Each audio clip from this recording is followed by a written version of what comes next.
Hi guys! Welcome to my vlog. So, it's our day 2 here in Yerevan, Armenia. At papunta kami ngayon yan sa Vernissage kung saan makikita natin yung may mga nagtitinda na mga souvenirs, accessories at marami pang iba. Tara, samahan nyo kami. Medyo malayo nga pala ang aming nilakbay dyan mula sa aming tinitirhang hotel. So, nagtatanong-tanong lang kami kung saan ba talaga yung pasikot-sikot na daan kasi hindi namin talaga totally alam. Yan na nga, makikita nyo yung patawid na kami. Patawid na kami. Punta kami sa chapel.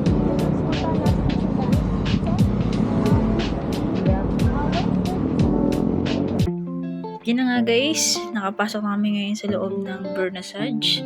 Yan, nagtiting-ting na kami. Sobrang daming tao dito.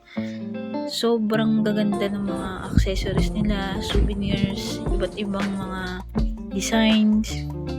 And pinaka more on nga nila dito, mga design nila is yung mga cruise. So yun na nga guys, hanggang dito na lang muna ang vlog namin. So kita-kita ulit tayo next week. Bye-bye!